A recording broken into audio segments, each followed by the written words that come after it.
recap of everything that we, hi Santi, let me bring you up real quick, sorry, of everything that we covered in the town hall. And then we'll go ahead and open up to discussion as people just, slowly roll in. Again, if anybody wants to come up and chat with us, feel free to send a request. If anybody in the audience has any questions, also feel free to send a request and we will bring you up. Very cool. Yeah, okay, sorry, yeah, Twitter. Okay, so we had another awesome town hall today, guys, and like usual, CEO and co-founder Michael Wagner brought the updates. So let's start with the Polis DAO. As most of you know, some issues were encountered at the beginning of the year, but the team is looking at several processes to implement for a more robust solution. Getting the DAO out to the community is the highest priority of the team. They're still aiming for the end of February, but in my opinion, if it takes a little bit longer, it's okay, right? The team, they just want to make sure that they deliver the best product possible to the community. And, sometimes that takes a little time, guys. So the Ue5 Showroom Module is still on track for later this year. Michael stated that a multiplayer component will be critical to the showroom. If not released with initial rollout, it will be released in the future. I think that's pretty cool. That's going to add a whole new layer to it.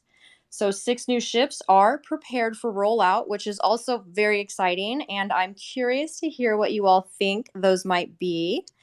And the Star Atlas team recently onboarded a new writer for lore and storyline concepts. This is really exciting for me personally because I love the lore that is being built around this entire ecosystem. I know Equinox recently released some lore like a day or two ago, which was really, really good. A lot of you guys are working on your stories, and I am enjoying reading them. Keep it up. And an exciting leak. There is an unannounced lore project in the works. So that's something that's a little exciting too. And also, so Santi's up here with me now. There were some community updates. Santi and Jose will be hosting a weekly chat in the Discord. Santi, do you want to go ahead and tell everyone in the audience about that? I know you guys had a really successful one. It was a great conversation you guys had going on in there. Sure, yeah. Happy to tell the community a little bit about it. It's called the Atlas Brew. The name was decided by the community. And what we do is we basically go crazy about ideas of what could happen inside Star Atlas.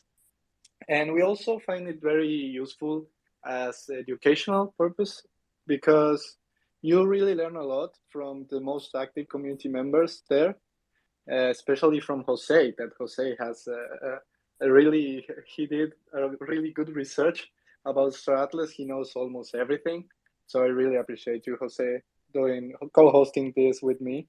And we invite everyone to join. It's going to happen every single Wednesday in the Star Atlas Discord. And the next topic is Polis and how important is Polis in the Star Atlas metaverse. So I think we have a lot to discuss, and I would love everyone to join because it's for real. It's super fun, and you can, in events like that, you can really tell how passionate we are about Star Atlas. I think that the Twitter space we held based on Polis was actually one of the largest ones we've ever had. And so the interest that the community within Star Atlas and outside of Star Atlas have in Polis is huge. And Jose's been putting in a lot of work and writing Medium articles about it. And they're absolutely incredible, right? It takes you to a whole another level of understanding the possibilities that Polis has within the Star Atlas ecosystem. So I'm definitely looking forward to that one. Did you want to add something to that, Jose? Yeah, hello guys, how are you all doing? Yeah, some exciting news on the development part of the game. And yeah, we are doing this every Wednesday. And I would also like to add about what Santi said, that it is really important that the community join us on this kind of meeting because it provides feedback for the team. When we talk about our dreams, about the mechanics that we want to see implemented in the game, our theories, and what we're looking forward uh, regarding the play to earn, the careers, the how the politics and economics is gonna work, we give the development team a notion about how we are feeling, what are our desires, and it actually helps us engage in the development project. So yeah, I think it's very interesting for us, and it's very also very interesting for the team. So yeah, it's like we are helping Star Atlas to become a better project. So it's basically a duty of any passionate member like us who are here today to join the and give them feedback. You know. Yeah, and I think that it's incredible because it's so community driven, right? And I think that speaks loads about our community, the passion that we have for the project and the vision and belief that we have for it, that everybody's willing to get together and just theory craft and chat all about it for hours, you know? And it's really an incredible thing to be a part of. So if you guys are available next week, Wednesday, I'm not sure what time you guys are doing it again. I'm sorry, but definitely check that one out for sure. And then we also have some cool giveaways going on. We are giving away, I believe, 6 in total thimble air bites for the best, or is it like the most creative idea about the ship drop teasers that the team recently released. So I'm going to go ahead and pin those up at the top for everybody to take a look and, get your creative juices flowing and see what you guys maybe think those may be. And actually, I'd like to start a little chat. Like so we've seen the images of the ships. What do you guys think will be dropping next? Any ideas?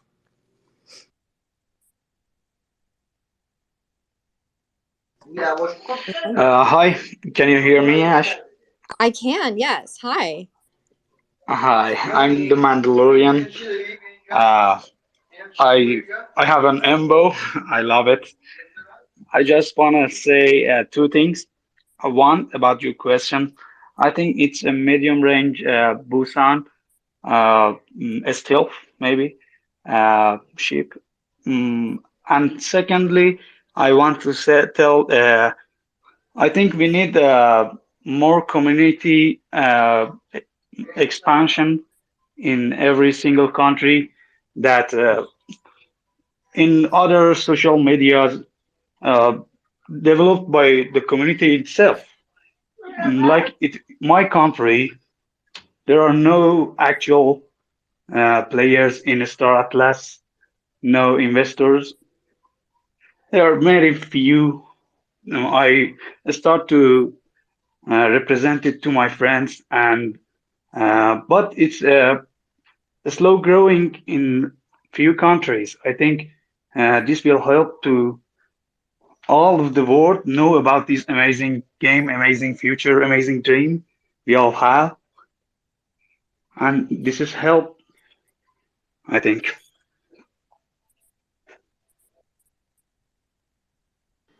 Hey, what country are you in? I'm from Iran. Oh, okay. Yeah. I was going to say we have a lot of players in our guild, and I know in other guilds from all over the country. So maybe, yeah, I don't know if there's an Iranian guild yet. Is there? I'm not sure, but I believe that Final Frontier has several Iranian members. Lumina's in, or I'm sorry, Moonman's in the audience. I was trying to pull him up, but he might not be able to come up right now. But yeah, there are. So I don't know if there's a guild dedicated strictly to the Iranian community, but I know that there are members scattered throughout multiple guilds. And if that's something that you were interested in, you could reach out to either Santi or myself, and maybe we could help direct you to um, getting in contact with those guilds if you were interested. That's nice to hear that. What I want to say is uh, we need to advertise and explain this game to more people. I think this is a fantastic diamond. No one knows about it. I think we need more advertise, more uh, communications with all members of cryptocurrencies, not only on Twitter, on Telegram, on WhatsApp, Instagram. This is why I mentioned this. I know there are Iranians. I know I speaking with some of them, and if there are any developer here, I just want to ask, is it the best car is still in really in the game or no? As a Mandalorian, I should ask this. Um, on the subject of where you're saying about the most communication and everything like that across multiple stages and so on, the thing is that it is being taken and it is being done and everything like that, but it is such a niche market or such a niche avenue that it's not that the SA team or members and what it's not just the SA team, it's also guild members and guild leaders and things like that that are also advertising Star Atlas out there and everything like that. So it's more so people have a warency or a wary against what cryptocurrency or like major cryptocurrencies are and so on, but people are slowly adapting more and more so to it. So the advertisement avenues that are being taken so far are fairly large, and there's a very large diversity amongst them in itself and everything like that. So it's not that it isn't; it's that it's a niche area right now till further down the line, and people who get in it now are basically getting in it early in a sense. And then what was your second question? It was something about, is there a car or something like that, or basically in a sense? I didn't exactly hear that one. Best car is still from the Mandalorian. I don't know if there's going to be basically a ship of that exact like nature or of that exact specs, because it would I think it would basically get copyrighted right away, and you don't want that. But I'm pretty sure there are multiple ships out there. The Envoy is a bounty hunting ship already. So if you're going to be a Mandalorian, a bounty hunter in itself and everything like that, there's already multiple role ships that have that functionality for you in itself. Yeah, and I think that Ue5 will be a pretty awesome bounty hunter ship as well with its capabilities of discovery. So.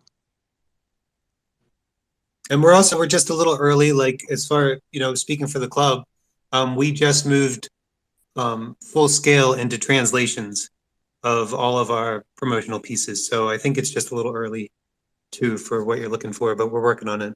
A lot of people are working on it. Yeah, the community's definitely working on. I know I've seen more translations from a lot of the guilds, getting it out there, getting more people involved in their guilds that are able to translate to, a bunch of different countries. So it's in the works, friend. It's coming. That's good to hear. And one more thing, I last night I was engaging with FUD members.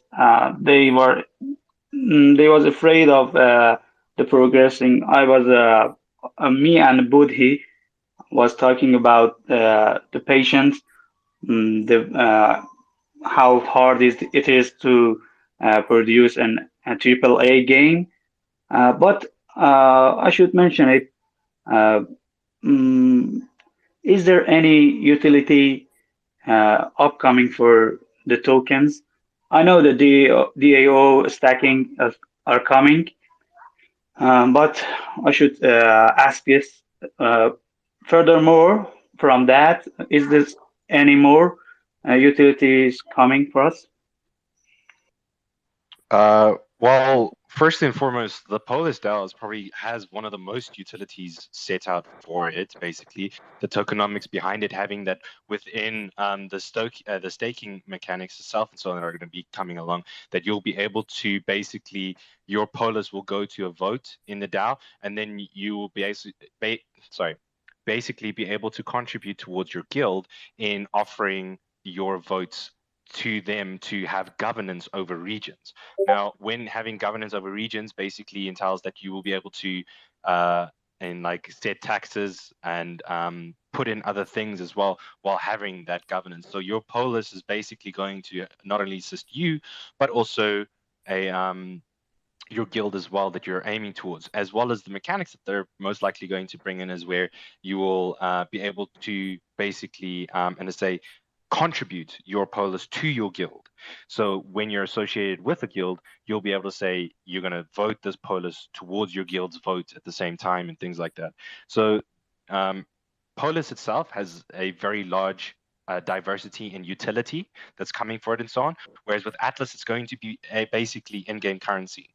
And in-game currency has many utilities through whether it's trading for certain items, buying items, buying material to craft certain things and things like that. So Atlas's utility is enormous for what the potential is to come for the future, because you're constantly going to have to upgrade your ship or buy resources, because you can't travel throughout the metaverse on thin air. It doesn't work like that. You need fuel basically at the end of the day.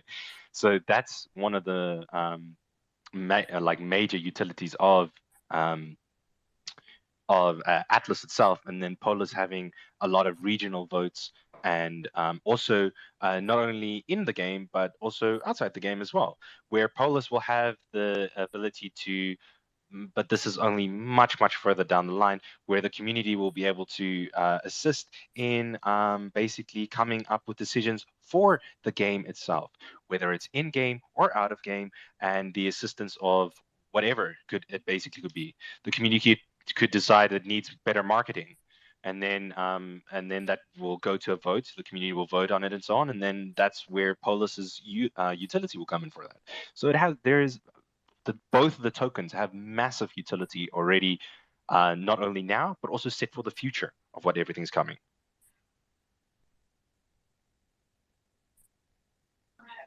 And thank you. Uh, that's very satisfying. I think there were a lot of people was having these questions. And the last thing I suggest last night, one thing about and is it hard to have a text mission? I suggested your Embo ship uh, has encountered with a rock. What will you do? And another text is two options you have. You uh, go to the nearest planet to repair, or you continue to outer space, and you may fail in this mission, and you did not get the resources or atlas that's in that mission. This kind of missions is going to come with a score one, or we can have this sooner, maybe. I don't know. This was just my thought, just my suggestion.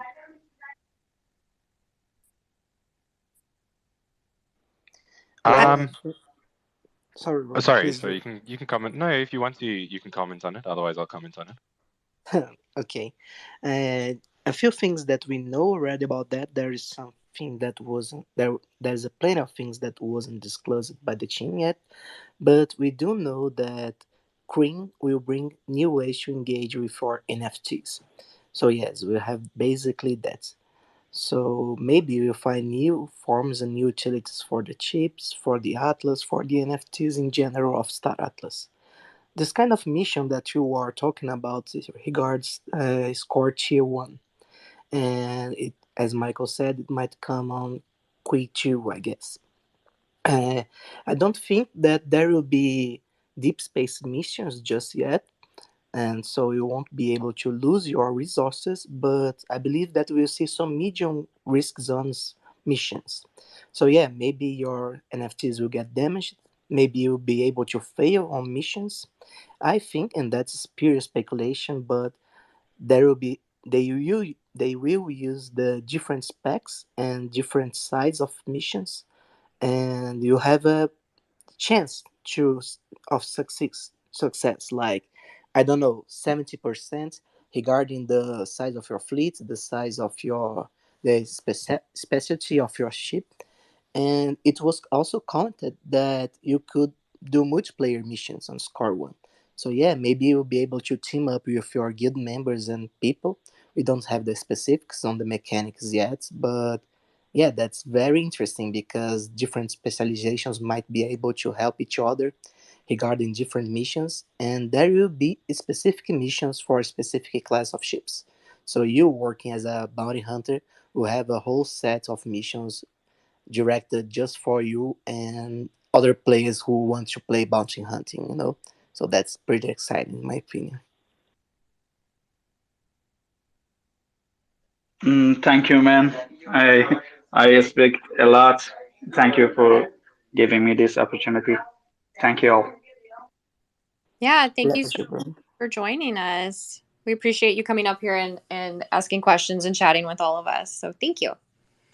So I want to hear, hey, Ronald, did you have any key takeaways from the town hall today? Anything that struck you or surprised you a little bit? Curious to hear your Hey thoughts. there. Hey. Hey there, Ash. Hi. Well, I mean, I noticed a few people commenting that this town hall was a bit short on alpha, and I understand. I agree, but I think a town hall is not necessarily just about the alpha. I think it was really good to, or I really like to meet new team members. And to I was hoping I could ask Sarah a question, but unfortunately there was not enough time. But I think it's really cool that the team is doing that, and I hope they will continue doing that in the future. As far as takeaways, I was a bit distracted here and there, but I think I heard a mention of 6 ships being released, if I'm not mistaken, in the foreseeable future, short term. Sorry? Yeah, that's what 6 new ships are prepared for rollout. So Indeed. So now 2 we already know, or we don't know them. We saw the silhouettes. And in regards to your earlier question, based on the silhouettes, I would expect the Busan and the Thimble ship. I mean, the Thimble was already leaked actually, so we already know that. And the first picture to me because it looks completely different than anything else we've seen before. My guess is it's a Busan ship, as we know they should be forthcoming this year. But it looks like a fighter to me, but let's see. But anyway, so 4 more ships on the short term, which is pretty cool. Yeah, the thing with the Polish Dow, of course, is a very interesting topic. Right, I wrote this, or we wrote this in our newsletter, but I would like to know a bit more about what has been happening with that on that topic in the background. I think it was end of Q3 last year. Not entirely sure when Michael was also talking about this already, that they hired that they were collaborating with a third party. And that a third party actually already or constructed some of the contracts they needed, but on Ethereum, and that they were in the process of porting those to Solana. And apparently somehow something went wrong, or not entirely the way they liked, but we kind of have a gap in the communication at that point. And now since a few weeks, I think actually since early this year, we've been hearing that there was another issue that popped up with the current state of the contract, and now they're looking into options, or also already available options on Solana with SPL and Tribeca, which I think is cool, because I think it's nice to not have some Ethereum program being ported over to Solana, but actually to use native things that were actually created for Solana. I understand that, as Michael mentioned, there's no off-the-shelf solution for both staking and the DAO. Makes perfect sense. Kind of assumed that this is something they already knew, but I'm very curious as where this will end up. I think the roadmap mentioned that this week they should have come up with well, at least it gave me the impression that this week they were going to make a decision on what to use and how to move on. Based on the fact, based on what Michael said today, he also did mention there was like a meeting afterwards where people are going to show or demonstrate stuff that they've been working on this week. But provided he is up to speed on what's happening with the DAO this week, it sounds like they didn't really reach a conclusion yet. And to me, that sounds like what you already actually also kind of mentioned, Ash, is that it doesn't look very likely that they're going to make the month of February. And I agree with you that doesn't matter with regards to that. Of course, we want a good solution. We don't want a temporary solution that leads to problems in the future. Absolutely not. I do recognize, though, that the community is getting a bit restless seeing these, well, yeah, the way they see it delays, because of course back in the day we had a few target dates that have already shifted and have now been scrapped, except for Michael mentioning still targeting the end of February. And I'm wondering how that could be addressed. Not entirely sure. I'm not sure if more. I mean, I would like to have more information into what's happening exactly, but I'm not sure if that's going to help quash that restlessness. So I'm not sure if that's the solution. But yeah, I mean, so no easy answers for that, I think. But it was interesting to hear always the progress being made, showroom being mentioned for Q2 or Q3. So in my mind, that's then Q3. And just an overall, also very very happy. How would I phrase that? Let me rewind a little bit. I found it very nice to hear that the Sarah and Dan, I'm not no, yeah, Dan, just recollect the amount of joy they experience while working on Star Atlas. I think that is very good for people to hear, people potentially looking for a job at Star Atlas, but I think also just for the community, because I mean, hearing that passion, hearing that level of enthusiasm, and hearing that they're having a good time, and I kind of assume you're having a good time as well, Ash, it's just also very worth a lot to me personally, and I hope also to at least a large segment of the community, because that is necessary to really go above and beyond the norm in the industry, I think, and that's still what we're expecting Stratus to do. So yeah, very good to hear. Sorry, I've been going on for a while now, so I'll give the mic back to you. Oh no, it's all good. I love to hear what you guys, your opinions as well. And and I agree with that. I think it's really awesome that they're bringing more of the team members out into the town halls. So good job on that one, Santi. Like it's really cool to, for the community to be able to get to know some of the people in there actually building the project. And we know we've seen Sarah's designs and they're awesome. Like she's so incredibly talented. And there's so many other incredibly talented artists on the team as well. And you've seen, the ships. And so you've seen the talent coming through. And it's really cool to get another, to get to know them just a little bit, get a little sneak peek as to what it's like working on the inside with them as well. So that was really cool.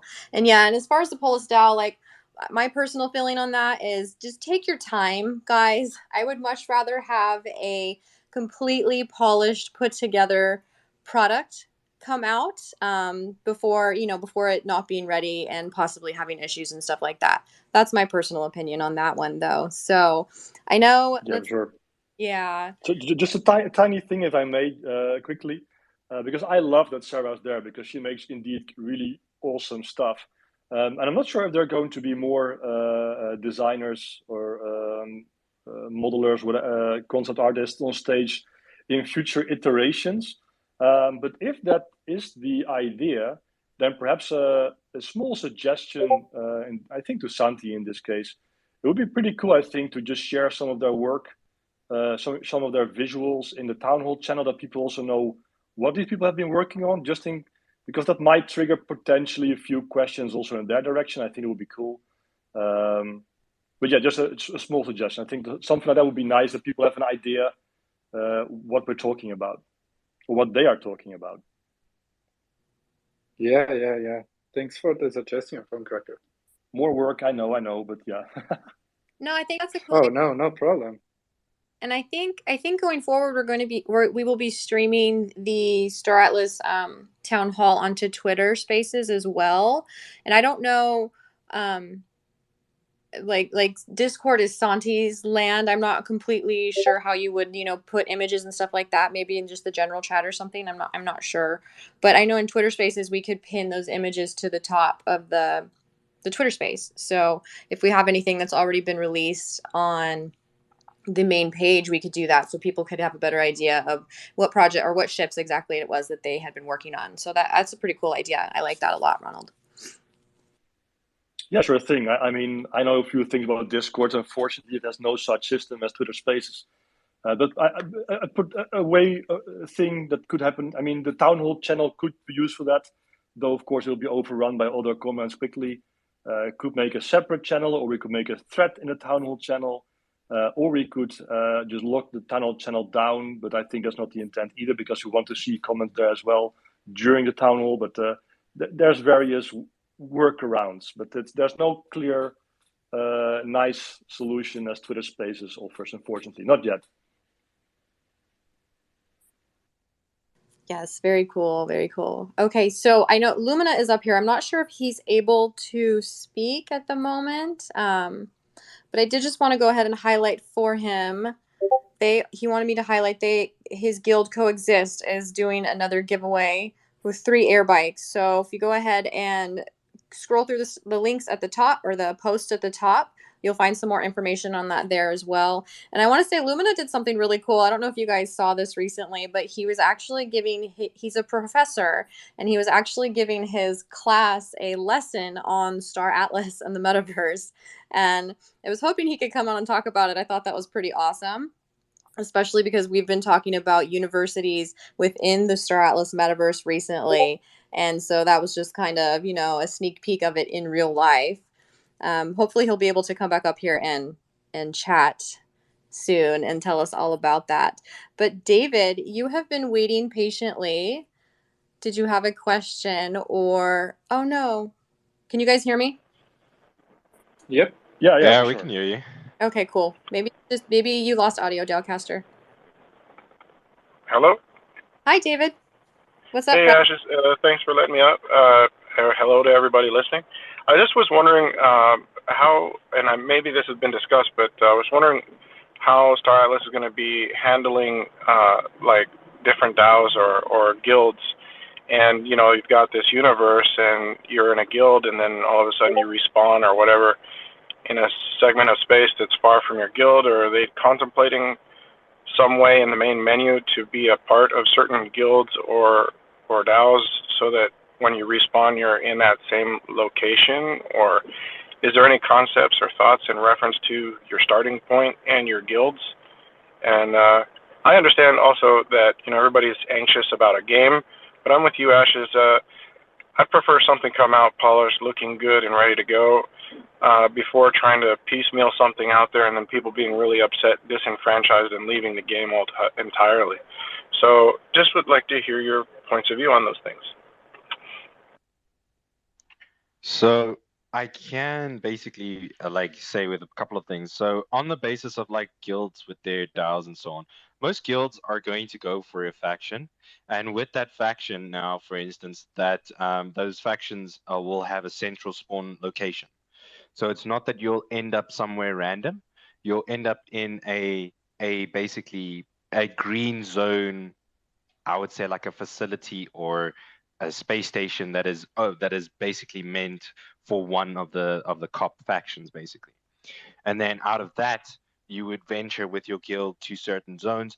And then most likely what will happen is when space stations get crafted within a certain region or and so on, then you'll most likely be able to buy like a living quarters, or have or walk up on an NPC where you'll be able to then reset your spawn location basically at the end of the day.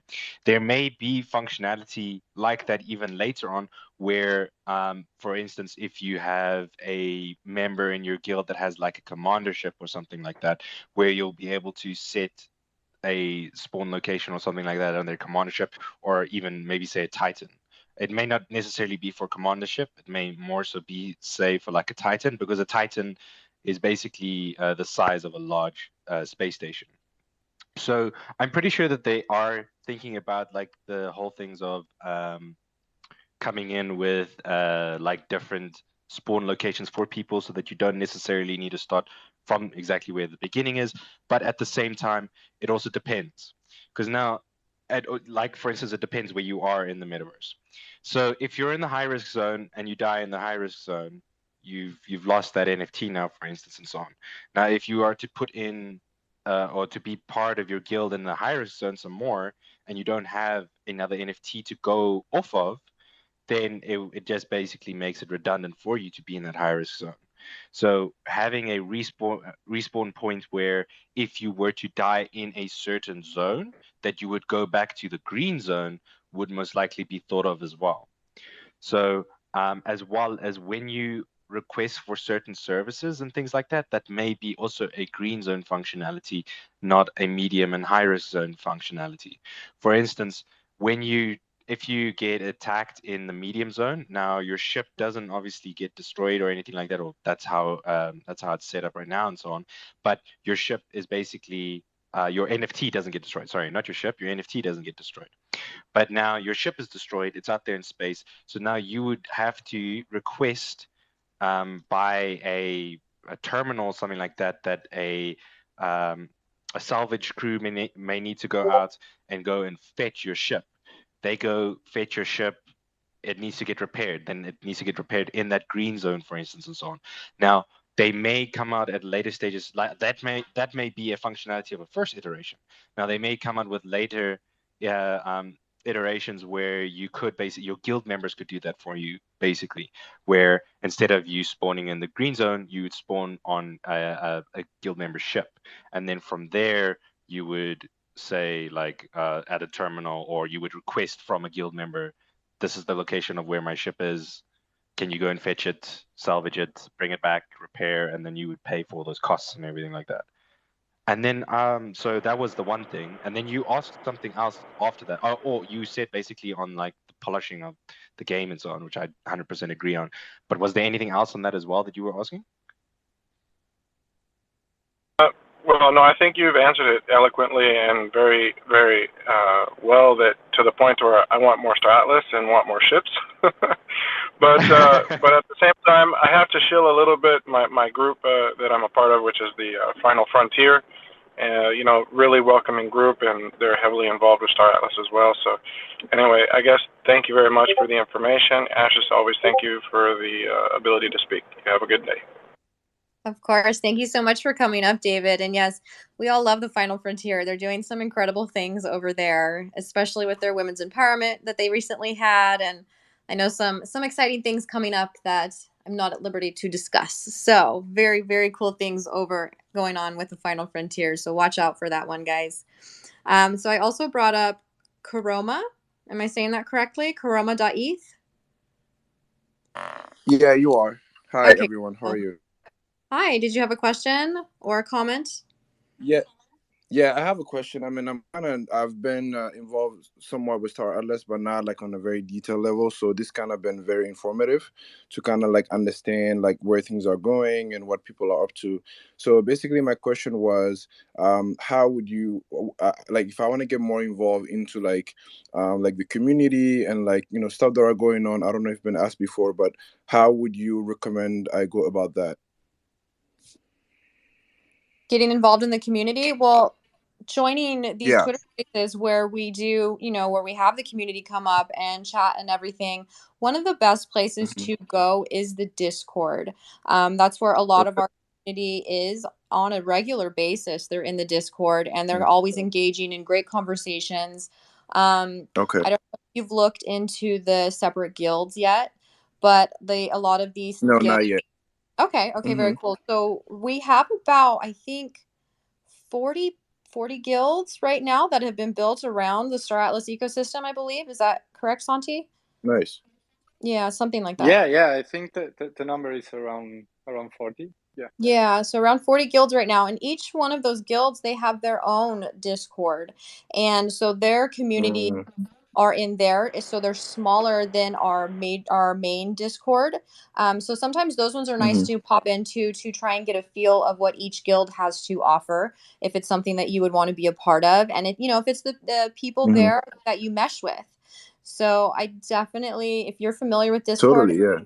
yeah, definitely hop into the main Discord. There's a guild channel in Okay. there.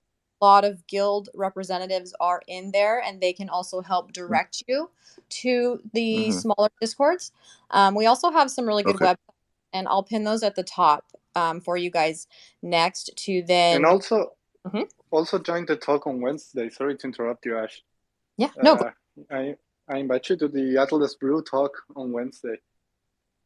Okay, You will sounds good. see, yeah, you will get a lot of information and knowledge from it, and also you will Okay, see how passionate we are about this. Yes, and that is sounds in good. Yeah, I'm very passionate about Star Atlas too from the beginning last year. As soon as I saw it, I've been I bought a couple of ships, and when I was very excited when I saw the design. So I'm like, I love the attention to detail that the team has put together, and that really gets me very excited about where the project is going. Hey, Ash. yeah. I'm sorry to interject, but I just wanted to emphasize how hearing this point of view for the guilds, Hmm. how and the way the game is going, how important it is to be actually a part of a guild.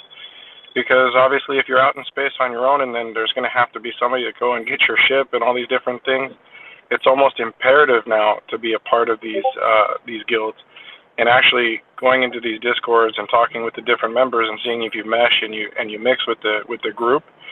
So my recommendation is definitely check out those guilds and in Discord and try and be a part of a team that you appreciate who you're with and you're going to be able to play and jive with and chat, because obviously you're going to have to scheme and think about how to proceed in the game. So definite recommendation. Yeah, it's almost like you're creating your little family unit within this metaverse, right? Like these are the people that you're going to be strategizing with and working with and just like hanging out with too. You're going to be celebrating victories and not celebrating losses, but going through losses with them as well. And so yeah, definitely the guilds. Check out the guilds and feel free to reach out. This community is so incredibly knowledgeable and passionate and so willing to help anybody with anything, any questions or concerns that they may have. So, especially any of the people up here, go ahead and give them a follow and reach out to them. They will help you in any way that you need.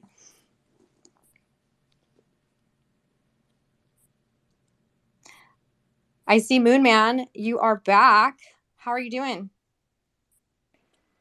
Oh, chilling, feeling good, looking good. How are you guys doing? Good. I feel like I haven't spoken with you for a little bit. I was gonna say we used to talk like every single day, but I think it's because you blew like you went up into the super like you went up into like I don't know like deep space, and you're like a superstar now. And then Santi turned into like a I think he ascended to like the community manager gods, and then I Yeah, know Ronan became like just he just created his own world, and he's just superstar. And what else? Who else is going on? Oh, I seen Dowcaster was up here. Dude probably is leading NASA right now. Like it's getting crazy, man. You guys are getting out of reach. Well, but you're building your own little world too. I've been seeing you on there doing all your streams and everything. You're kicking butt as well. Yeah, I'm exaggerating. I'm exaggerating. No, it feels good to be up here with you guys and say it's been a while. I agree.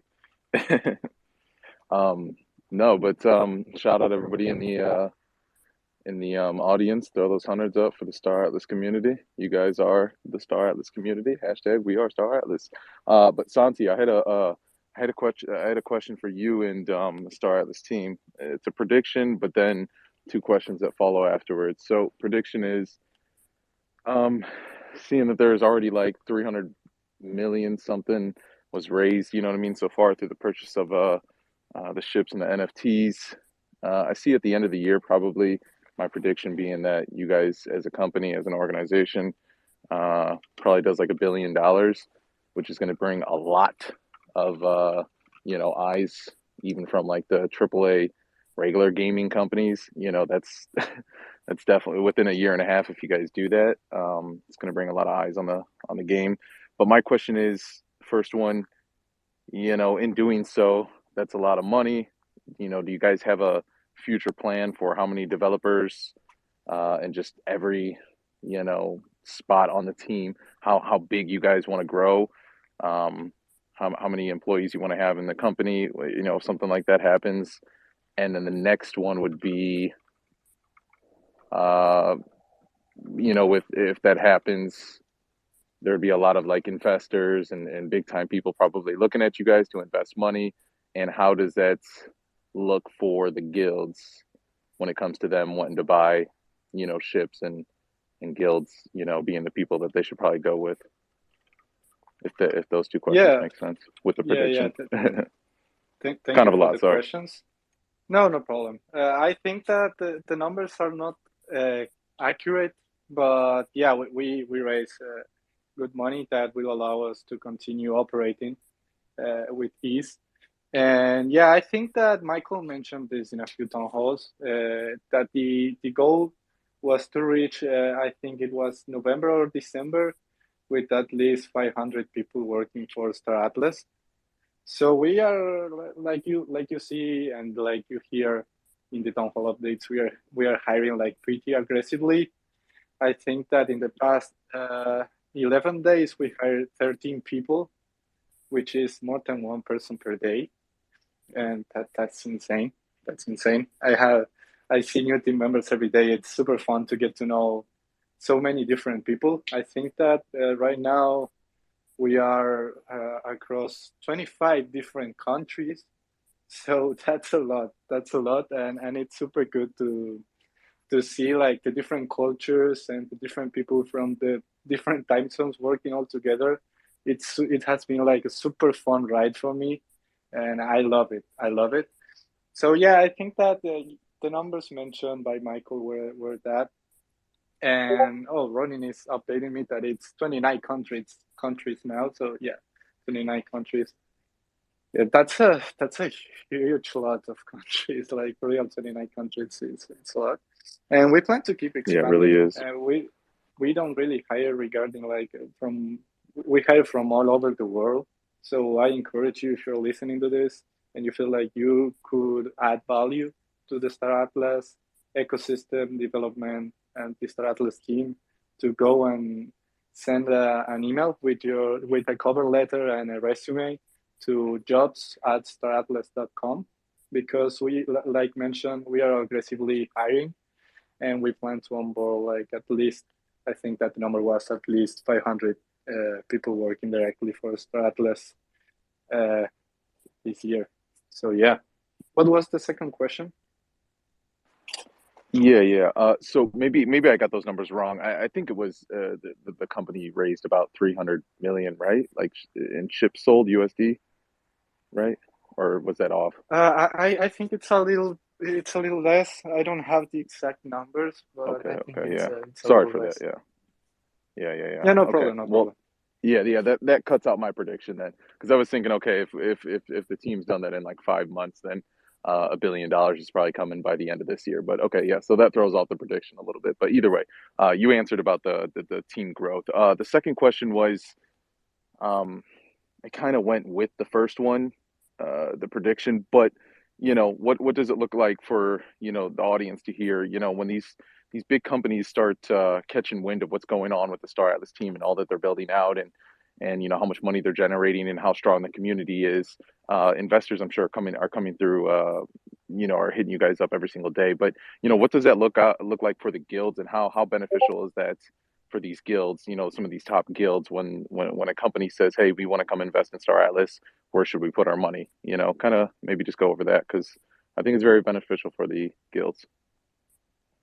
Yeah, sure. It's definitely beneficial. And always when we talk with new people, you first, that's something that I like to mention. You first get surprised about Star Atlas because of the ambitious the project is and how well everything is detailed everywhere. Like, for example, in the two papers. That's the first thing you see, and your mind gets blown. And then, and I think that this is like one of the most important things is it's the community. It's really next level, and you really get surprised by the level of engagement that there is, and people building inside Star Atlas when we don't have the game yet. It's just insane, and what the guilds are doing, it's crazy. It's crazy to see.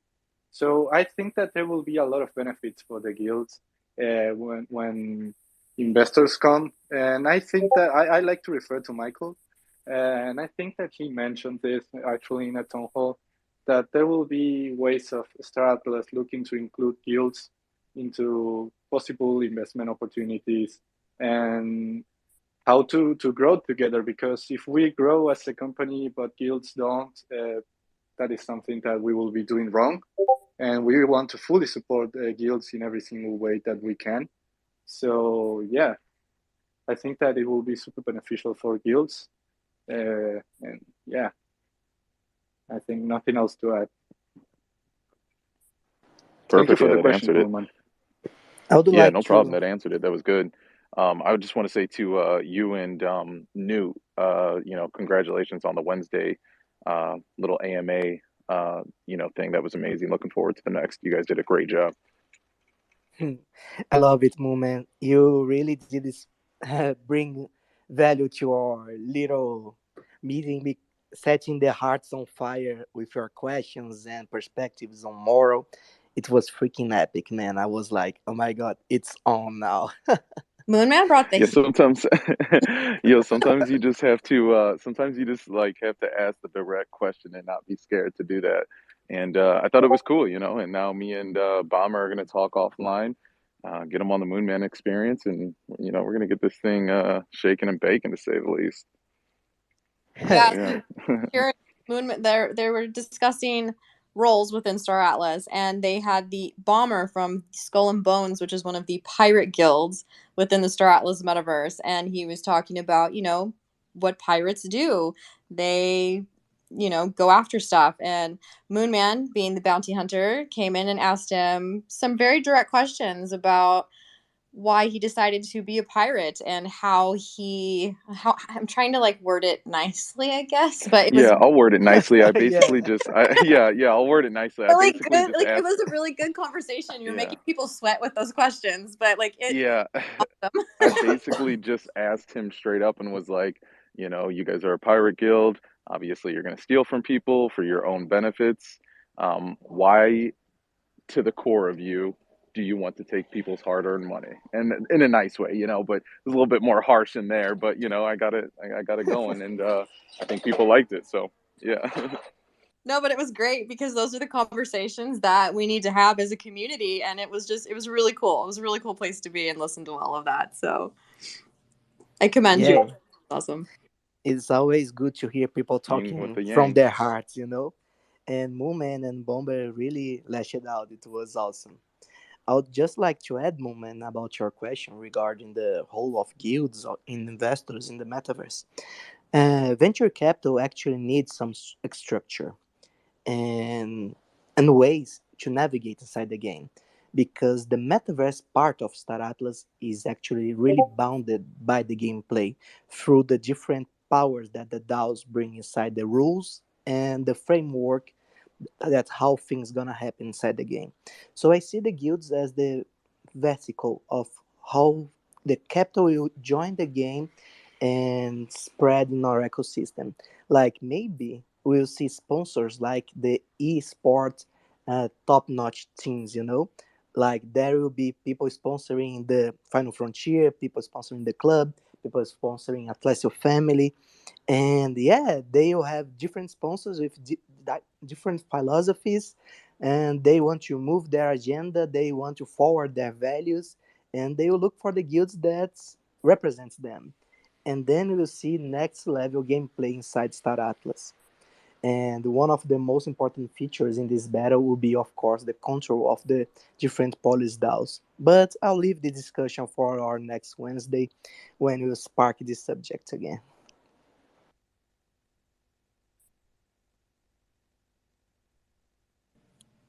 Very cool. So Crypto Sonic, I feel like we haven't heard from you yet today. What's going on, friend? How are you? How are you doing?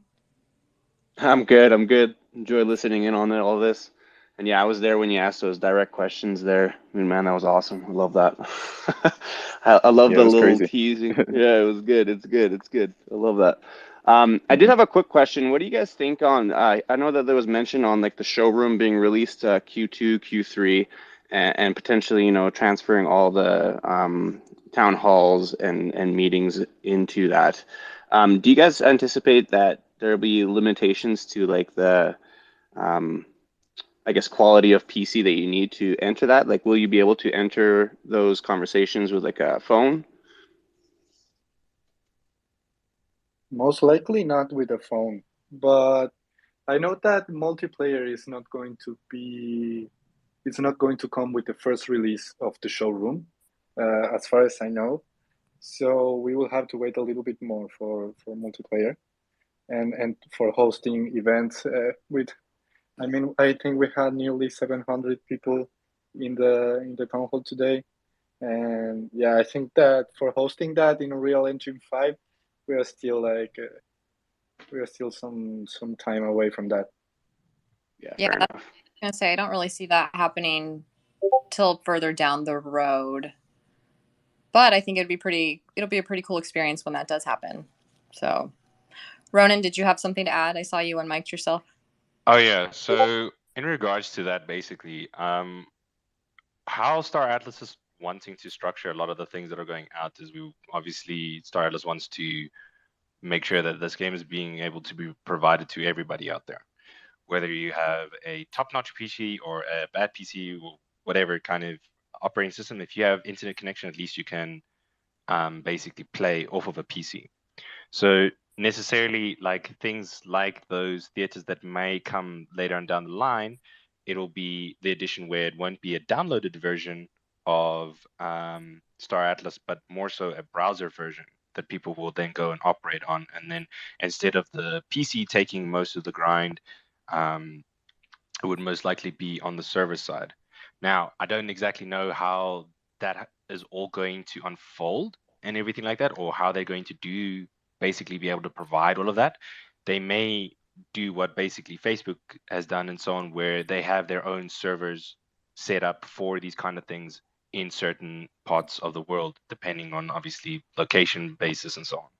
So, but I do know that they want to, of course, provide this for everybody, so that you don't have to go out of your way to pay for a $2,000 PC in order to just operate the game itself and so on. If you want to take part in the VR aspect, that's different, of course. You would obviously need the equipment to be able to do that and everything like that. But otherwise, for taking part in those theaters and so on, I'm pretty sure it'll be provided for everybody. Obviously, not necessarily with the first iterations, but as things go later and later down the line, when those things come in, of course, like the theaters and so on, when Star Atlas will host those, everybody will be able to take part in them. Very cool. Frankie, what's up? Yo, what's up? Can you hear me? We can hear you. How you doing? I'm living a dream. I'm in Jersey traffic right now. Oh You know what? no. I want to follow up with that, what Ronan was just saying, because you have new things coming out on the blockchain with a company like Render, where they're going to do, and it's, I think originally the idea was based on, art, and rendering like video and stuff like that, but basically they're going to provide peer-to-peer GPU for people with machines that don't have the proper video cards or the proper, specs and cores and things like that. And cloud computing now, even with certain video games, that's why a lot of things are going browser based and things like that. Like there's actually services you could actually hook up to. Now I don't know anything about the latency or anything like that, where you could actually have, say, a Spec RTX machine working for you, but you're basically playing on like a basic kind of laptop. But anyway, I didn't want to get too deep because it's supposed to be a party, as I was saying to you. So let's party. Hey, was I okay to speak? I don't want to butt in. Yeah, go for it. Hey guys, Morningstar, Prime Mover, whatever. I have too many names. The thing about what Frankie was just saying and Ronan, I don't know. I was into another game. I don't want to show other games, but it was a big issue in the community where I realized that there's a lot of Mac PC people out there, and I think not everyone knows what how to build a system or like an RTX 3080 or 3090. But like for Star Citizen, for it to run the way it is now with all of its issues, you're going to need a graphics card that's like $2,000 or $3,000. You're going to need like a 32 gigabyte RAM. You're going to have like a lot of stuff that a lot of people, like a nice gaming rig with not even monitors, is going to be like 3,000 to 4,000. So that's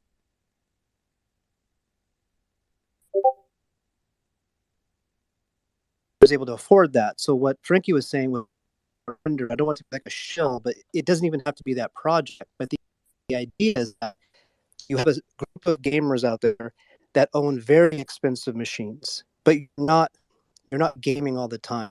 So the idea is that your processor, your GPU, can be used on a network, and a game like Star Atlas can use that rendering to make a beautiful looking Unreal Engine 5 game work. And your system is basically just a monitor, and maybe your HOTAS and your joystick or whatever, and you don't need to invest in a very expensive system. Wow, completely lost everything. Oh, sorry, you guys hear me? Yeah, I can hear you. Oh, sorry. Yeah. So I think in the future, and I know it's probably years away, but I like that Sorry, everyone. I'm in a bad Yeah. spot. I Sorry. must hit a button. I think in the future that we're it's like for right now it might seem. Sam speaking. Oh. Frankie, Frankie, your mic is on, mate. I'm not sure what you're doing. Sorry, I don't either. It just keeps turning it on. I was just some kind of everybody. Everything he said I missed, and it just became like pixelated talking, and I'm like, what is going on here? I didn't start cursing. You must have been going through a spot or something. Yeah, we couldn't hear you. You were breaking up. Yeah, the government's probably listening. But if anyone wants to game, and like, I think it'd be cool. There's so many. I think a lot of people out there don't like, maybe they don't game all the time, but it's a really cool community. It's a really amazing way to enter a flow state instantly. And I think for all the people out there that maybe think of gaming as like single player and stuff like that, to prepare for a game like Star Atlas, just pick a few online games and mess around. If you want to invest into a rig, you don't have to buy a graphics card. There's a lot of competition, people grabbing them for mining. So a lot of people are shifting to pre-builts. You can get even a really good pre-built right now at, of all places, Walmart. So, but I do think on the side that maybe an entry point for gamers could be a project like Render for crypto, because people hate NFTs. I don't get it. There's like a really anger towards even the idea of, there's a big thread on Reddit about why Star citizens should not have NFTs. It's a whole thing. So I was thinking, like, hopefully a project like that, maybe it's what gets them into this space, which is, it's an amazing space. It's going to literally change the world.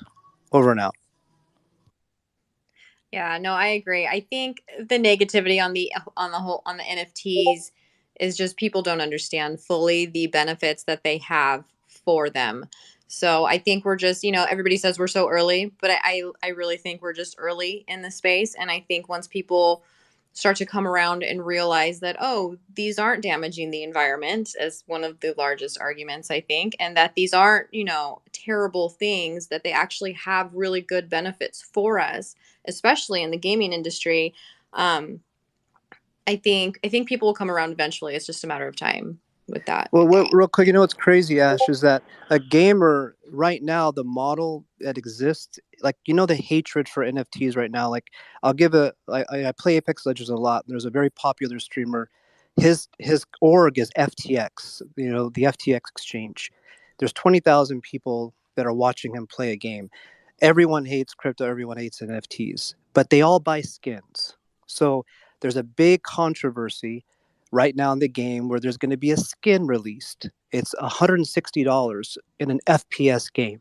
So people are angry, but they're going to make millions and millions of dollars selling skins. They make $1 billion selling skins in a first-person shooter where you don't even see the skin of your character.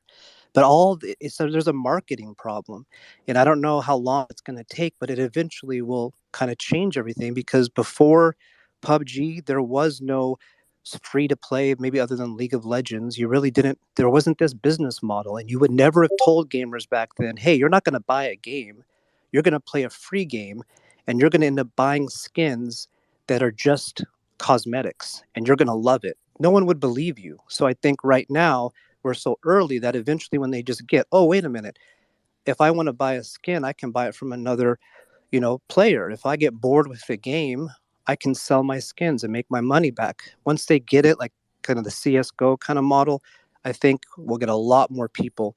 And then that's when things get really interesting and it becomes much larger than people in crypto can even imagine. Yeah, just to add to that, like you look at even the release of the internet a while back, right? People didn't believe in that. It's just a matter of time. Like even this weekend coming up, there's going to be the first time in NFL history that there's going to be cryptocurrency advertisements. I think they announced that there was a $7 million 30-second advertisement that's going to be placed on the NFL Super Bowl. So just a matter of time before people start kind of onboarding. It's also a thing of how each generation has a different stigmatization. Right now, a lot of the hate and everything like that that's coming for NFTs and crypto itself and so on is from a older generation that doesn't understand it, and then they kind of despise it and everything like that. Whereas the younger generation is adapting to it so quickly. Like I mean, the other day and so on, I had my 13-year-old cousin come over and so on, and she was literally telling me about NFTs and things like that she had got into and so on at such a young age like that. And like it's honestly it's just people. It's like that fear of pigmentation about when phones first came in. Nobody wanted a phone. Nobody was getting a phone whatsoever, and the phones were so big and everything like that and whatnot. And it was the other generation that absolutely despised that. The younger generation came in and took onto it instantly and so on. It's all about the adaptability for certain generations and so on. Now the older generation does have the money, but if the younger generation is willing to show and prove to the older generation, for instance, a child proving to their parents about the whole concept behind it and understanding the concept behind it. If your child has such a big inspiration in that, then they're going to willing to pay for those kind of things and so on. So honestly, it's just a matter of time basically. And as you've all said and so on, we're very early into this. I reckon like big stream adaptation and so on is coming in. I mean, like you heard Ash on the in the tunnel with the news that was coming in. There's big adoption coming for the metaverse and everything like that within these like billion-dollar companies. It's honestly just a matter of time. It's literally just a matter of time. Yeah, and I think too that that's part of the reason why I think Star Atlas has such a huge success rate. It's because the people that are coming into this game and ecosystem, they're already open to the idea of NFTs. Like a lot of us are already using them, but in order to come into the Star Atlas ecosystem, you have to be open to the idea of it, right? So we're already bringing these people in, whereas you see some of these legacy brands and they're literally fighting with their current user base to bridge them over. So I think that says something for it as well. Hey, Ashes, this kind of segues Hey, into listen, what I my question agree with was, all and I this. apologize I keep for agreeing with Ronan. I'm going to get a bad rap as being intellectual. I'm sorry, Um, hold on, what, Frankie? Say again, Frankie? I keep agreeing with Ronan. I'm going to get a bad rap as being an intellectual if this keeps up. Oh my God. But listen. Personally, I could tell you over the past 2 years, maybe 3 years, thousands upon thousands upon thousands of dollars have been spent on my children with Roblox and Fortnite. You hit the There's a nail on whole the head. generation being groomed. They're being groomed just to go buy NFTs, and I mean thousands of dollars. Seriously, like serious money, especially with the YouTuber because she needs all the latest and greatest, for her channel. But I mean, it is, it's past the point where it's even like a gift. It's like it's a part of their lives. Like, yo, I didn't get any skins this week, or I didn't get this, and for what? It's just some board member's bank account. They don't get it. They can't. They sell it and they're caught. They're banned. I mean, they don't own it. I mean, so that generation is going to understand it better than anyone, in my perspective. And guys, I don't want to cut off you for that, but real quick, that was the thesis of why I got into this last year. And I'll just share with you guys real quick. It's the Roblox generation. There's 46 million playing daily. That they are metaverse natives. My kids, just like you, That's how we pay them in Robux. And they think of money as how much is that worth in Robux.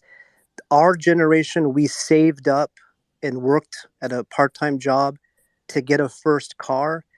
This generation is going to save up to buy their NFT floating castle in whatever social platform will be their thing, like how the older kids went to Instagram. Right now, the kids are playing in Adopt Me or Brookhaven. Eventually, when this thing fleshes out in a couple of years, it's going to be normal for them to covet and own digital assets. But we're just still super early.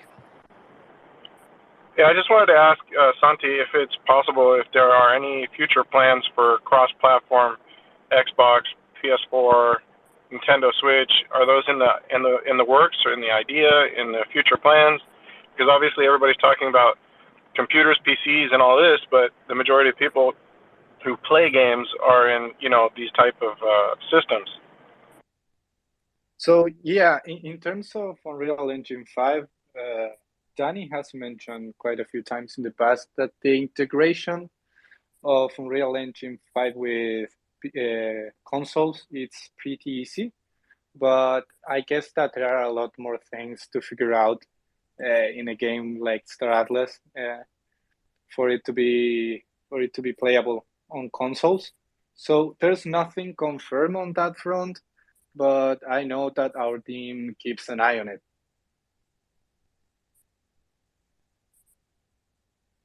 Sorry, just to add, Thank you for your response.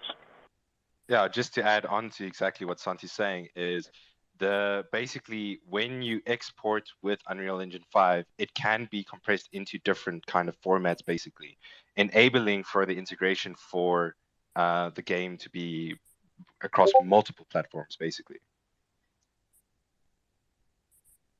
Definitely looking forward to that up or onboarding to other systems, because that right there is the meat and potatoes for Star Atlas. Very cool. So, okay, Ozeal Vela, you've been waiting patiently to speak. Hi. Hi, what's up, friend? Do you have Hey, what's up? This is so cool. First of all, I don't really have a question per se. I just wanted to put something on everyone's radar. And forgive me in advance because I can't quote exactly which town hall it was. But what I wanted to say was in one of the earlier town halls, or one of the originals, and I understand that this was probably just part of the imagination process, but Michael stated that, somewhere along the line, in the future, companies would be able to come in and buy big assets in the game. But he specifically mentioned that companies like Disney or Marvel could buy like whole planets and host like whatever stuff that they wanted to do. And so what I wanted to ask of you guys, if you guys are like on the right networks with people, is if it's possible to revisit this idea in the imagination phase as something that's still doable, or on his interest list. I know this is probably like years away, but it's I know I was really excited to hear that comment, even though it was only for a second or two, but it would definitely get people pumped. And so I just wanted to know if you guys know. I can already tell you now that basically what they're doing is they're developing already a tool for the integration with Unreal Engine 5 and the blockchain. It's called the SDK. It's basically what they're developing right now. Now, with this tool, you will be able to, and obviously it'll be open source. This tool will be provided as an open source thing, but it'll only come through at a later date. So with that, you will be able to have third-party integration into the game itself and so on. So I know for a fact, like probably Bounty Hunter Bar and everything like that is going to most likely have like a bar that's sitting on an asteroid somewhere deep space or something like that. But those possibilities are entirely there. So for third-party integration to genuinely come in, obviously it'll have to meet parameters, which will that will come in at a later date and so on, as to that you can't necessarily go out of this unless certain things were fulfilled or whatnot and so on. But third-party integration is a massive part of what Star Atlas is all about. Star Atlas, the developers are providing the tools necessary for people to basically bring something from that the developers haven't thought of into the world. And so, like I said, so long as it meets certain parameters and so on, it'll be something that people can earn an income off of. Whether it's something where like the dentist works or something, or a doctor, or something that maybe Star Atlas doesn't think about, but is going to be useful in the Star Atlas metaverse, for instance. It will be able, if you can think it, it can be made, basically, at the end of the day. Yeah, very cool. I I brought this up today of all days. Definitely not like a time constraint, but it's in my own personal opinion. With this isn't backed up by any research per se, but I have a feeling that big institutions like Disney or any other company of the same magnitude are likely waiting for the next major dip in the entire crypto markets, before they get in or make the announcements maybe. And so I just don't know how the marketing side behind Star Atlas is contacting companies like them to start trying to make plans or network. But I was just hoping that we could catch them soon before this happens, so that when they start announcing where and how they want to enter the space, like we're already in with them. Does that make sense? Like there's got to be someone within the company that does things like that, and so I just wanted to see if we could be a little bit more proactive to do that. I mean, oh no, Santi. I think Santi could probably answer this one for us fully on that regard. Yeah, I just wanted to say that we are looking into this, and that we are not looking to miss opportunities like this.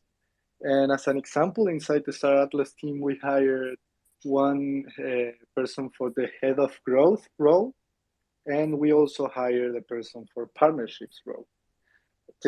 I'm not saying that we will go and reach out to companies like Disney or something like that, because I don't know what are the plans. But that Star Atlas is looking to, it's looking big. We always look at the big picture, and companies like McDonald's, for example, I know that Ash shared this in the pre-town hall news segment, that McDonald's is, for example, interested in this already in the metaverse and all that. Maybe Ash, you can give us more details, because I don't remember exactly what was the news, but yeah, big companies are already being super interested in metaverses, and definitely we from the Star Atlas side we will welcome that. Yeah, no, there's McDonald's is looking into setting up virtual restaurants and concert halls in the metaverse, but there's a lot of other large companies that are doing the same. I think Gucci just bought land in, I think it was the Sandbox metaverse, right? If you heard, Ubisoft is also buying land in the Sandbox metaverse to make virtual interactive experiences. I mean, Disney itself is working on their own metaverse where it's going to be more interactive, where you can actually meet some of your favorite characters face to face and walk amongst them. So I think that, it's important to remember that this is the idea of the metaverse is a very grand vision, and we're all so early in it, and we're all working towards this vision right now. I definitely see these things happening in the future. I think we're just a little bit, we're still a little bit ways out for them. But the wheels are definitely in motion, and they're definitely being made, right?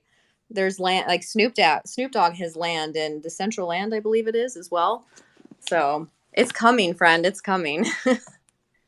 Yeah, There's the, a really Definitely good. are up to Oh, I'm date on sorry. everything, Ash. yeah. I'm sorry, There's what? Just kudos to Ash for being up to date on everything.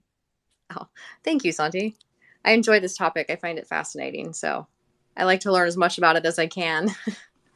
and there's a book if you're interested. Like everybody likes, the other books as far as the metaverse goes, like Snow Crash. There's a book called what was it called? Like Dream World, Dream Park, and Dream Park is exactly what Disney will probably be in the future, where you walk in and there's just like a AR, thing happening right in front of you that's so amazing you can't even believe it, and that's everywhere across the park.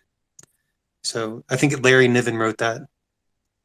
Yeah, and I can say that I've talked with some of our NFT projects, like some of the bigger NFT projects in Solana, and I think, they think that it would be a cool idea to have their own NFT land type of thing within Star Atlas or these metaverses. So it's definitely coming. You'll see more third-party integrations, I think, in the future.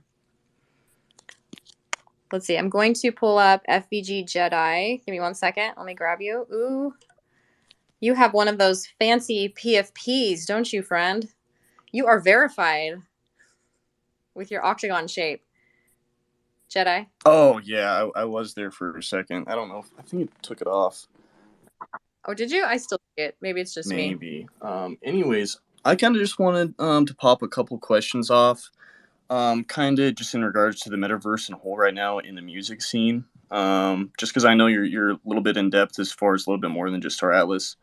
So what do you kind of think about what's going on with Gala Games moving over to the music scene, as well as for Star Atlas related? What are you guys doing for music producers and that kind of stuff? I do have a close friend of mine that makes electronic EDM style music, and I think he's roughly at like 10,000 followers on Spotify, so not a super big thing. But I was just wondering if there's applications for that, if how that could kind of go about. Well, I know in the past we have done collabs with some really great music artists with the meta posters, right? I believe Swaco was on there, and Blondish, and Deadmau5, and Bass Jackers, right? So I'm not sure what the future planning is, but I think that like music in the metaverse is going to be huge, especially in our metaverse. Right? There's going to be town halls or not town halls, concert halls, I think coming.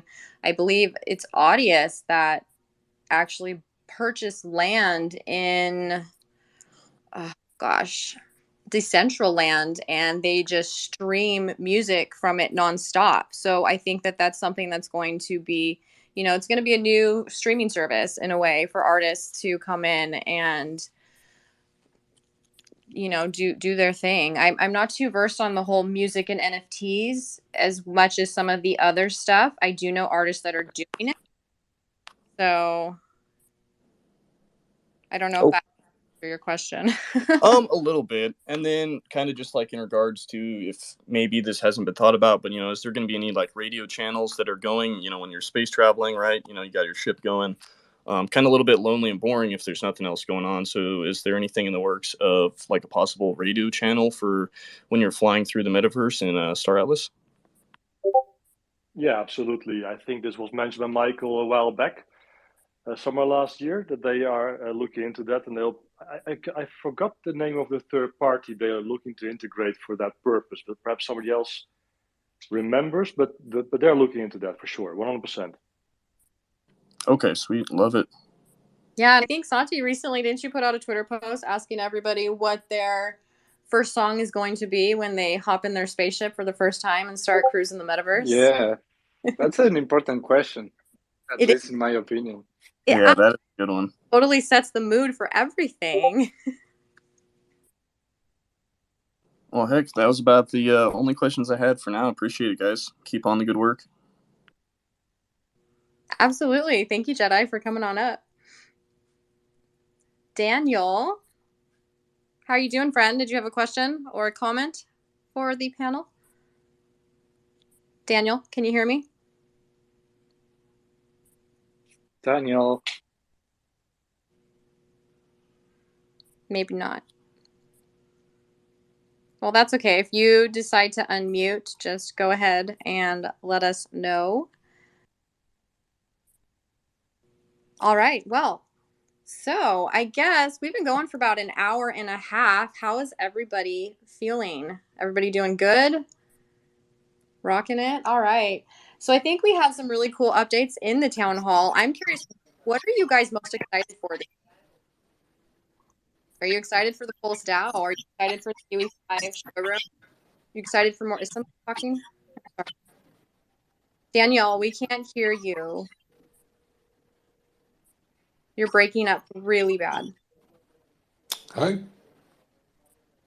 Can you hear me? Yes, I can hear you now. Okay, I wanted to ask about when is going to be the staking of Polis, or if it's possible to give to Polis any other utility, waiting that the game will come in a long time. So the Polis DAO, they are still working on implementing some new processes to help make sure that it's completely polished before they roll it out to the community. So we're still a little bit of a ways away. They are targeting the end of February, but with everything, things change. So soon, I guess, is the best answer to give you on that one. Sorry, friend. Okay, thanks a lot. Yeah, absolutely. Thank you for coming on up here.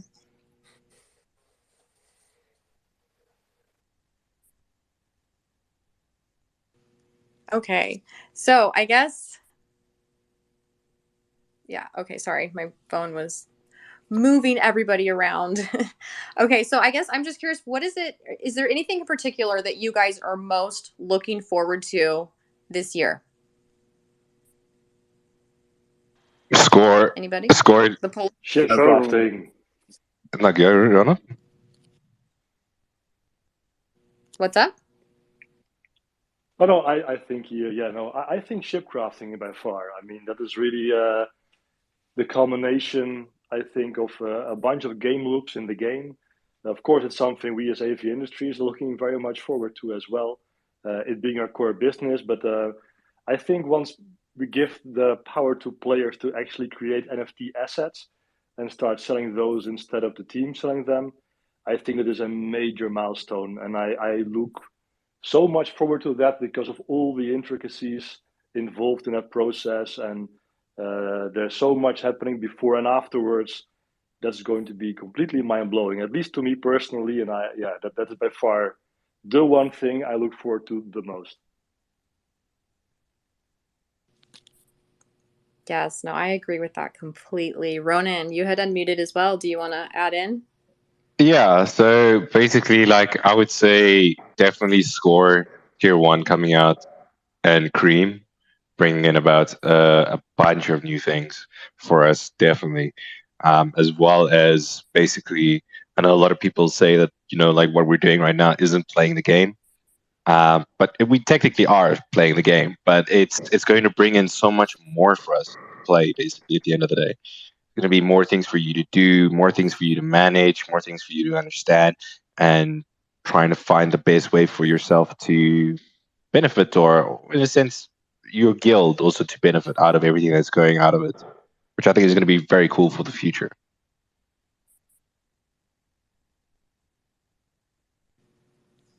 Yes, I agree. Anybody else want to add in onto that one?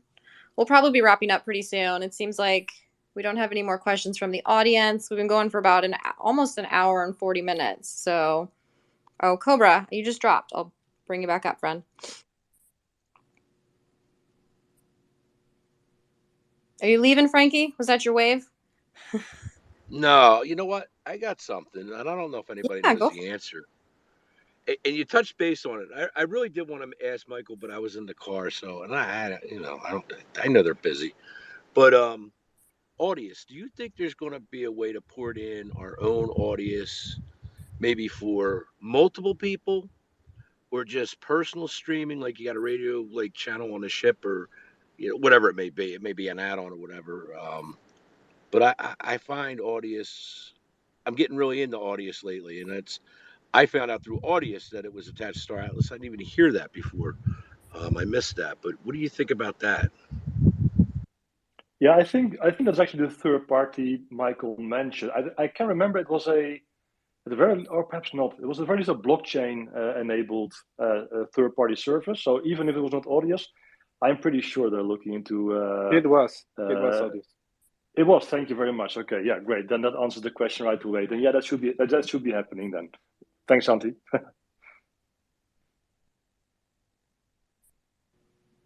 Cobra, what's up, friend? Thanks for joining us today. Can you hear me? Hi, good evening, everybody. Hi. Can everybody hear me okay?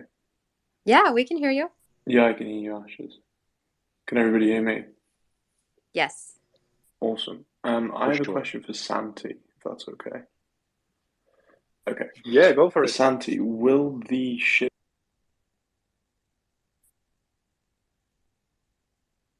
Oh, I think I lost this audio. Being weird. Yeah, you cut out, Cobra. Will the emissions... I think you cut out again, Can Cobra. you guys hear me now? Yes. Try again.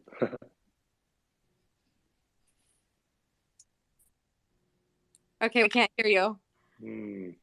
It always reminds me of that old Verizon commercial, right? Can you hear me now? Can you hear me now?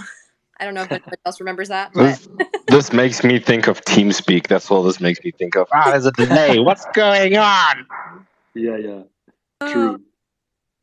Cobra, I think we lost you again, friend. If you want to try and drop and then come back up, I don't know if you can hear me. I'm not sure.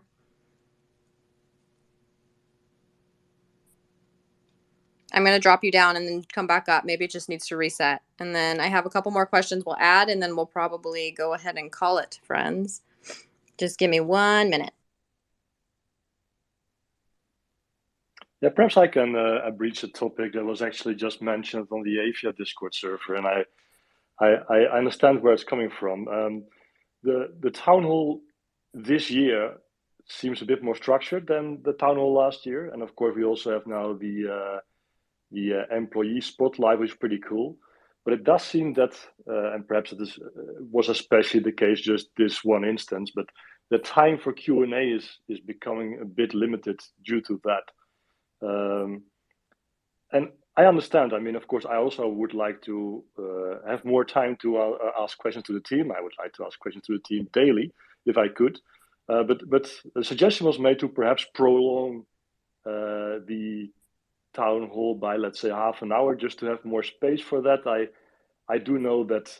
I mean, we already have, of course, we don't have a town hall every week because of the time limitations of the team, and because they also want to actually build their product. So I understand that might be a tall order, but at the very least, I wanted to mention it here. And if other people have ideas about it, then of course step forward and let us know. Yeah, of course. I understand. And I like that you are mentioning this, because it's good to know how the community is feeling about the events that we're doing, especially the town hall that is the biggest gathering of the biggest reunion of the Stratos community. So I love to hear all thoughts. Michael, as you may imagine, he's a super busy guy. But I think we can. I will tell him if it's possible to add some extra minutes, or even to add some extra minutes with different team members from the different departments.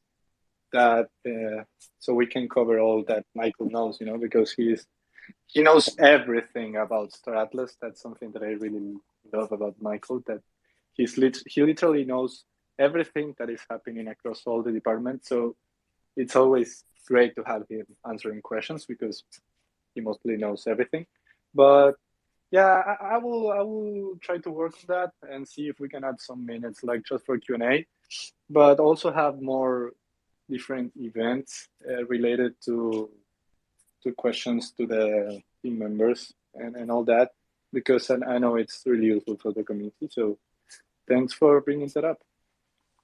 Yeah, of course. I mean, I was actually now thinking, but I don't mean this to be insulting to the team members, perhaps. So don't take it that way. But perhaps we could do the team member introduction. We could let's say start half an hour early officially, and just introduce team members, perhaps not that Michael is introducing them, but perhaps you or somebody else on the team who can introduce them and ask them questions, so we can still get to know the team better, which I would really like.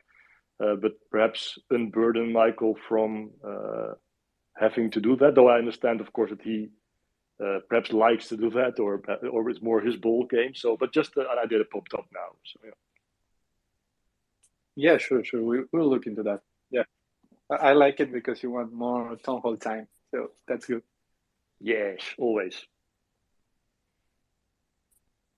Yes, I think we all love town hall time. That's probably one of the best times of the week. Always a great chat with the team. So let's see, Cobra, you're back.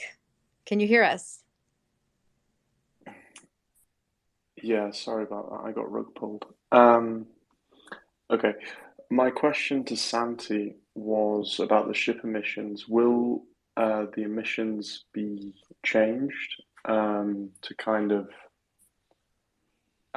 account for the price dips in Atlas? So there's no confirmation on this, but I know that the team is looking at it.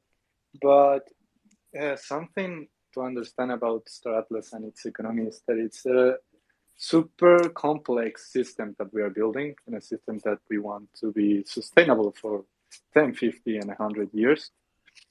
And for something like having more emissions in the ships, there need to be a lot of systems built around this. You can't just like increase emissions, because that will most likely break the whole economy, and that's something that we don't want to do. Okay. I don't have a big experience on economy, but I know that being a super complex system like the one we are building, we can't just add more emissions, because it will be a mess. But yeah.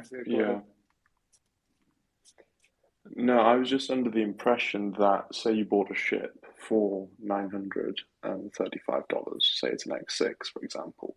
I was under the impression that the APY was 100% regardless of the price of Atlas. So let me just comment a little bit on this, and I can explain to you a little bit more about the economics, basically, of everything that's going on. So basically, if you've noticed in most of everything that's going down right now, BTC, ETH, everything goes down and goes up. So how altcoins work is it plays with the general economy. So even with the emissions right now, how the emissions were set up and so on was for that 100% APY when Atlas was at a certain basically amount, or I think it was like 0.1 basically, in a sense. But how when it was set like that and so on, the emissions that are also getting divided out right now is also basically being derivated or being pulled from Atlas that has an entirety of a certain value or limit to the Atlas currently and so on. So how they spread it over all of the years for the foreseeable future, if they were now to give us more emissions right now, it is going to affect the amount that you're going to gain later on down the line. So the amount that you're getting right now, it is entirely up to your discrepancy on how you want to use it. There's multiple different ways that you can basically enhance yourself in everything that is going on by basically taking the Atlas, maybe putting it in a lending or a staking contract right now and everything like that, and waiting for the next big bull run if you wanted to cash out then. So there's multiple different ways of looking at it and so on. But as of the fact that how the economy is going to work is based off the total amount of Atlas that will be distributed over the foreseeable future. Where we are right now, they can't give more. They literally maxed out what they can give us and everything like that across score, everything like that right now. And with the new things that are coming in, hypothetically speaking, yeah.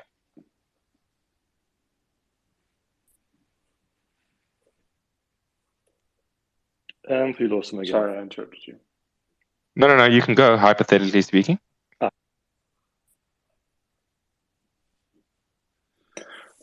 So hypothetically speaking, what you're saying is, say Atlas was to jump to, I don't know, 20 cents, then you wouldn't change Atlas emissions, and we would still get the same amount. Correct. You're currently the amount of Atlas you're getting at whatever rate it is and everything like that. It is at the rate that you're getting it and so on. Okay. It won't be changed. If that's not entirely true, if Atlas is going to jump up like that, then there's a very good chance it might actually be rebalanced to the dollar. Michael said that much. It's just that they cannot do it the other way around when it goes down because we reached the ceiling, as you mentioned. But they can for sure lower it, and that's probably something they will do. Oh no, you're right. You're right on that regard because it does. You're right because it is balanced then basically off of that. So, yeah, no, you're 100% right on that regard.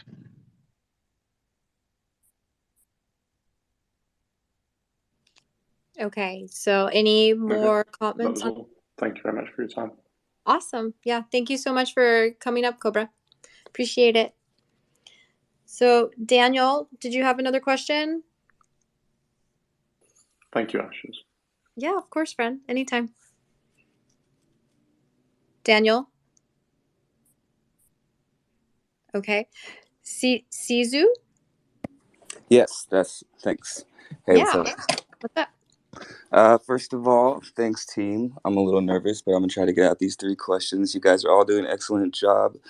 The first one is actually my kid's granddad decided to buy them some ships, and we're trying to find games that are going to be kind of similar that we could play like on VR. And I was wondering if you guys had any recommendation, or is Star Citizen pretty much the closest that it's kind of visualizing the game right now? I'm not sure if Star Citizen is it already playable in VR. I'm not sure actually, but if so, then yes. Got you. All right, cool. So you'll be able to, yeah, I'm just trying to find a cool game in VR that you could fly around in the spaceship so we could start getting used to it. But I guess that's a long ways off, huh? Yeah,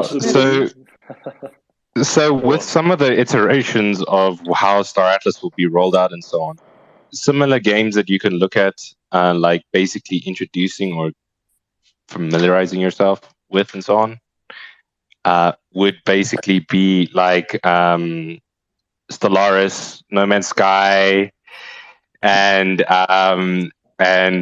Star Citizen, basically. Like those are like pretty good ones, basically. Thank you. Awesome. And Yeah, then real quick on, I'm not sure. So some of the community members, they're currently streaming games right now to help the community get, I guess, familiar with some of these gameplays. I know the Moon Man, he's in the audience. He was up here a minute ago, but he's been streaming constantly. And if he's someone I suggest following, he's really big in that too. So he could definitely help you along that way with those games. Thank you, guys. Awesome. I know that's kind of a weird question. Also, I had a thought on the if there was like Disney planets, I wonder if the Fimble company or the Ecos terrorists would bomb it if they weren't doing good or something. That might be interesting. I mean, I hope they wouldn't bomb a Disneyland planet. That would be kind of sad. No, but I mean large corporation planets, not necessarily Disneyland. Oh. I don't know. That's Sorry, why that did come off a little have the right intense. That will be protection. super cool. That would be super cool. No, but I mean, the Disneyland kind of stuff is going to take place in the security zones, most likely, on dedicated planets. Would be pretty cool. I actually would love for them to break through the boundary and bomb Disneyland, but that's just perhaps a personal thing. Ronald, that would be terrible. Oh no! What did I start? That would be just super fun if that could happen somehow. Yeah, I mean, I was just not daily, but those eco terrorists when everybody was talking about it, it was fun imagining like what they might get up to. My last question was, I think it might have been stated, but I'm kind of having a hard time understanding. So the 3D printing is in-game 3D printing, not real-life 3D printing, right? Yes, you're right. Cool. So what they basically envisioned is that the technology of creating ships in the future is not assembling metal plates and that kind of stuff. They're just printing, perhaps nano printing, that whole thing. So that's how people are going to be creating. Yeah, that's completely in game. Yeah, for sure. Awesome. That's awesome. That Maybe doesn't rule out the maybe possibility, of course, yeah, of way getting down in real the 3D printed future. models in the future. But yeah, That'd be but so cool. that's perhaps something that I don't know if the team will unlock that, or perhaps an enthusiast might do that at some point when the models are available. But yeah.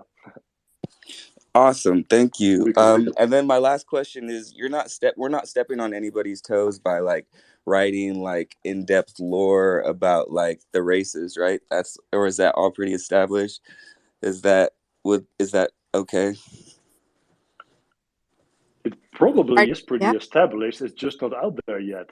I mean, I know Danny has a lot of ideas on the topic of lore for the whole universe, to be honest. And of course, they just I think today, right, it was mentioned they hired a writer or lead writer. Not sure what the exact title was. So they have that figured out. But I mean, I would say knock yourself out, right? I mean, there's nothing official yet, and it's always good to read more lore from the community. Thank you. But to realize completely. And yeah, at can some I point just it might be then. Yeah. No, go ahead. My hat's off to you. Sorry. Go ahead. Go ahead, Ash. Go ahead. Okay, no, and I was just gonna say, if you're not in the Discord yet, hop in the Discord. There is a fan fiction channel where community members have actually been, and I don't know if it's still active. If it's not, I think it should be. I think we should really bring the fan fiction back. I kind of stuck. I started as well. I totally did that. I posted in the fan fiction, and then I got squeamish about what I posted because I was like, "Oh no!" It's like maybe I just haven't studied deep enough, and that lore is already established. Thank you guys for hearing me out. I really appreciate it, and yeah, it is a really long project. And as somebody with kids and listening to everything you guys said, it was like eye opening. And each time we do this, it's profound. So thank you guys. Awesome. Well, thank you so much for joining, and welcome to the Star Atlas Metaverse. Yeah. So fun. No. So we'll take one more question, and then we'll go ahead and call it. Does that sound good, team? Perfect. All right. So Gareth. Let's go.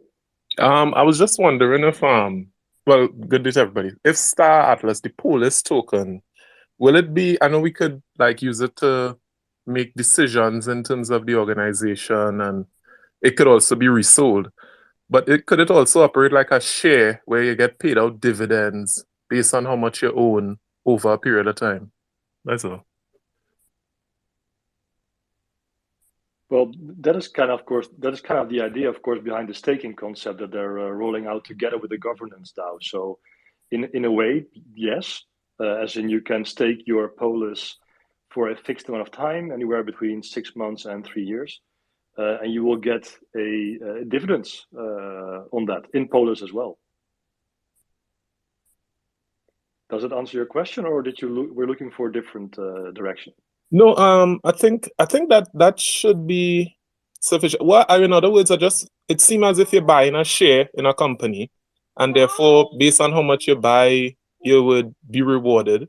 So, I was just thinking, how much polis do I really want to invest in versus the Atlas coin?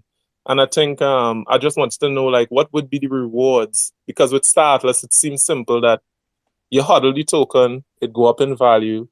You use it to get ships. You basically build your empire. And then when you're ready, you sell off portions of your Atlas to make back some money to live within the real world. But I was like, I would like to have some stake in the company itself. Is Polis a share, or would you also be having shares as a separate thing for people to invest in, like real shares that we could just invest in on the stock market? Well, they're not really shares, and you won't get a percentage of ownership in the actual company. You do, I guess, and I'm trying to formulate it correctly, but you would get a stake in the end product, I would say, in the metaverse. Though, not sure if that's even correct the way of phrasing it. I mean, the development team is their own entity, and you will not be able to get a stake via Polis in them. You will also not be able to get a stake in the intellectual property that's owned by them. So it is really more the metaverse as an entity itself that you can control, and you could potentially perhaps see it as having a stake in that with your polis. But yeah, that is as far as it goes, I would say.